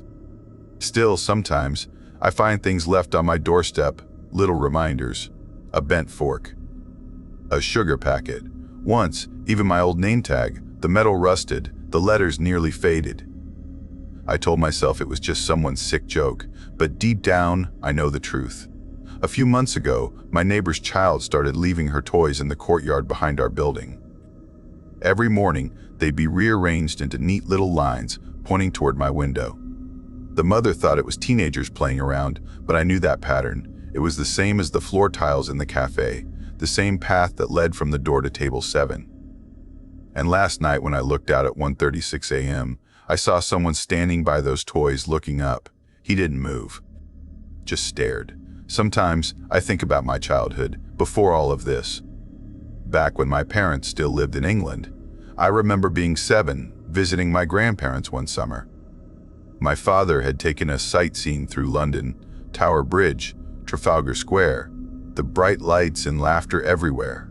I remember walking past a crowded cafe, watching people eat ice cream when everything slowed down. I thought I saw 2 women falling from their chairs, but it wasn't them. It was me. A man had grabbed me, lifted me high, and slammed me into the pavement. They said he was a killer, one who'd been stalking children across the city. My mother chased him until he pulled a knife. 3 strangers helped catch him, and he went to prison for good. I never remembered his face back then. But when the man in the cafe looked at me all those years later, I recognized his eyes. He was older, slower, but it was him. The same face from London, the same killer. And somehow, he had found me again. People ask why I don't leave Oakville, why I stay in this quiet little town that never feels quite right. The truth is, I've tried. Every time I move, something follows. Maybe it's him, maybe it's something else wearing his shape. Last week, I got a call from an unknown number. When I answered, no one spoke. But in the background, I heard the faint sound of a bell, the same chime from the cafe door. Then a voice whispered, low and rough like someone dragging words through gravel, "Still watching." I dropped the phone, but the sound didn't stop. It came from the hallway, from just outside my door. I waited, holding my breath, listening to the soft creak of floorboards, then silence. When I finally opened the door, there was only a single thing left on the mat, a child's toy car covered in snow. Its wheels were red. And underneath it, a small note written in smudged ink. "See you soon, Alexa." That's when I realized it wasn't him anymore. It was something else. Something that had taken his face, his voice, his hunger. Maybe it had followed me since I was a child. Maybe that first attack had marked me somehow. I don't know. But tonight, as I sit here writing this, I can hear someone moving outside again. Slow footsteps on the frozen ground, circling the building. I keep telling myself it's the wind, or a late-night jogger, or anything else that makes sense. Except, every few minutes, there's a faint tapping on my window, and I can see the outline of a hand pressed against the glass.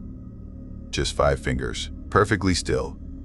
I want to run, but I know it wouldn't matter, because no matter where I go, he always finds me. And sometimes, when I close my eyes, I can still hear the cafe bell ringing, faint and distant, as if it's calling me back to that night, calling me home.